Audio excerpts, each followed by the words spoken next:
Warriors and Guardians, welcome back to Christ Kingdom here on Earth on this beautiful day. Guardian mode's back online. So I just wanted to highlight that video I made 2 days ago talking about that Raj Forhar, this reform candidate. He was standing in front of a mosque in his local area, handed out leaflets to people telling them to vote reform and wondering to himself what could possibly go wrong. Well, this fella came up to him, insulted him and physically assaulted him, slapping leaflets out of his hands.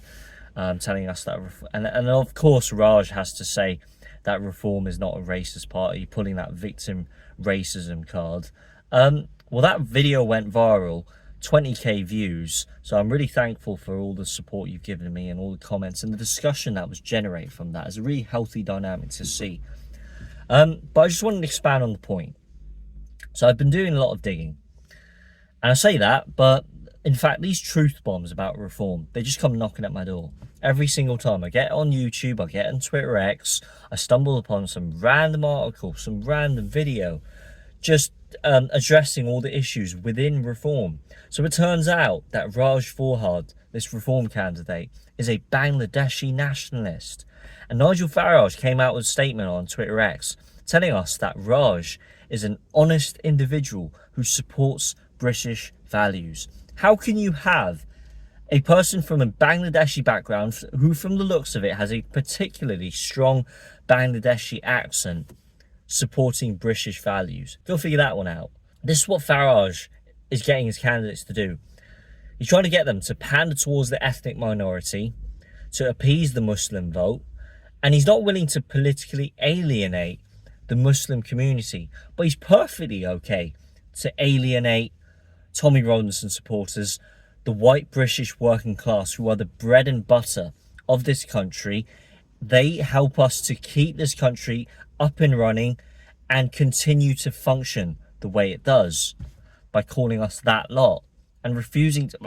have you ever seen Nigel Farage actually have a proper talk with someone in the white British working class community? But no, he has to pander towards the ethnic minorities. So this is the direction that reform is going. But it gets even worse. I've just found out that there's this other individual. He's a member of Reform. He's chairing one of the branches in the north of London. And his family is from the Jamaican sort of Windrush generation, that sort of things.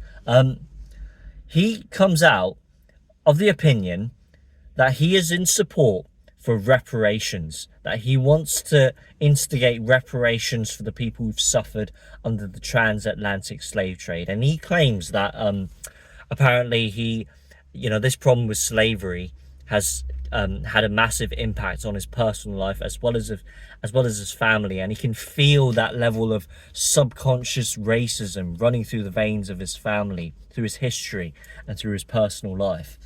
So these are the types of people that we're recruiting into the conformed cult party. It's certainly turning into a cult, turning into a religion. This is, I think, in my humble opinion, the way that Farage is vetting his candidates and vetting his potential members, is by asking the penultimate question, whether you support reform fully or not. As long as you support reform, you can do whatever you want. You can be a Bangladeshi nationalist. You can go on about reparations all you want, as long as you support the reform and don't go against the reform leadership. Not a single ounce of criticism levied against reform will be tolerated. And that's why Ben Habib and Rupert Lowe were kicked out and gotten on the boot list. Who's next? James McMurdoch, because he joined the grooming gang inquiry that Rupert Lowe headed. It's utterly insane.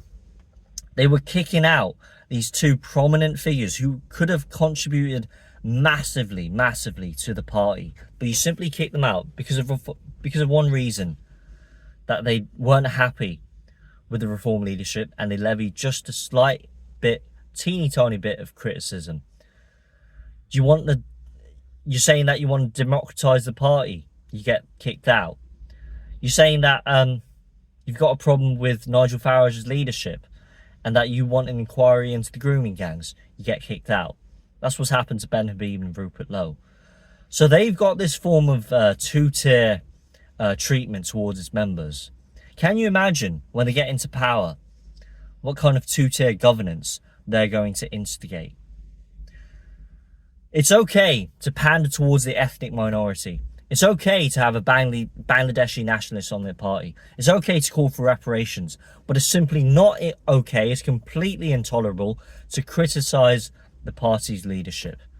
This is the dictatorial, tyrannical nature of Nigel Farage.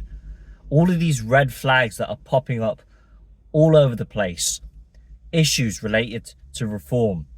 All you reform supporters, what part of that do you not understand?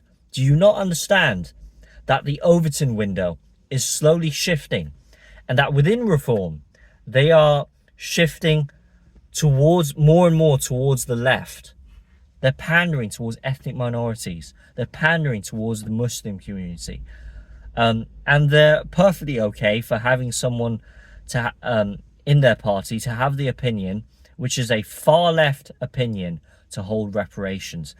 And June Traitor Slater, this smitten kitten, I don't retract from my name calling because I think it's funny, she came out with a Twitter X post saying that just because this guy has an opinion about reparations doesn't mean that this will be brought about in government policy once reform gets into power.